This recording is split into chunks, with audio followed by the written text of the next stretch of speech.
आप सबों को प्यार भरा जय यीशु। 27 सितंबर विंसेंट कांग्रेगेशन की स्वर्गीय संरक्षक संत विंसेंट दी पॉल की पर्व मनाने जा रहे हैं।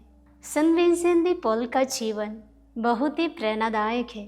वे जन्म से कोई धार्मिक या संत व्यक्ति नहीं थे। वे एक साधारण किसान परिवार से आते थे। उनका उद्देश्य केवल परिवार की आर्थिक मदद करना था। उस समय फादर बनना एक सम्मानजनक और संरक्षक पैसा माना जाता था, जिससे अच्छे वेतन और सामाजिक प्रतिष्ठा मिलती थी।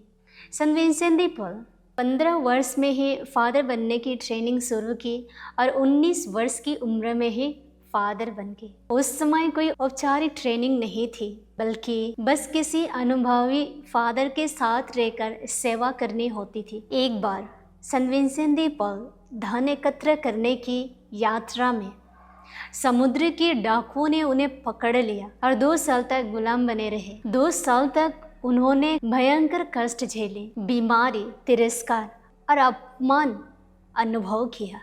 लेकिन वहीं से संत विंसेंट दी पॉल का जीवन ईश्वर का अद्भुत हस्तक्षेप शुरू हुआ। संत विंसेंट दी पॉल का जीवन गरीबों, बीमारियों, बेसहारा लोगों की सेवा की ओर मोड़ दिया और संत विंसेंट दी पॉल ने 2 महान समुदायों की स्थापना की। पहला, कांग्रेगेशन ऑफ द मिशन, दूसरा, daughters of the charity. Sant Vincent the Paul को दुनिया भर में गरीबों, दान धर्म कार्यों का संरक्षक संत कहा जाता है। जैसे संत मदर तेरेसा अपने समय में किया, वैसे ही संत विंसेंट दी पॉल अपने समय में सेवा की।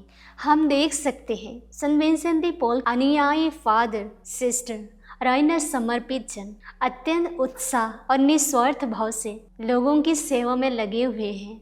मेरा व्यक्तिगत अनुभव है कि डिवाइन रिट्रीट सेंटर में विंसेंट कांग्रेगेशन जुड़े फादर लोग न केवल बीमार से पीड़ित लोगों की सेवा करती, बल्कि दुख में आने वाले, डिप्रेशन में आने वाले और विभिन्न प्रकार के दुखों से जूझ रहे लोगों को आध्यात्मिक मार्गदर्शन और सहारा प्रदान करते हैं। ये फादरगण अत्यंत समर्पण और करुणा के साथ इन पीड़ित जनों की सेवा करते हैं। साथ ही वे कई आर्थिक रूप से कमजोर बच्चों को शिक्षा और अन्य आवश्यकताओं के लिए वित्तीय सहायता प्रदान कर रहे हैं। ये सेवा कार्य वास्तव में प्रेरणादायक है और मानवता के प्रति उनके समर्पण को दर्शाता है।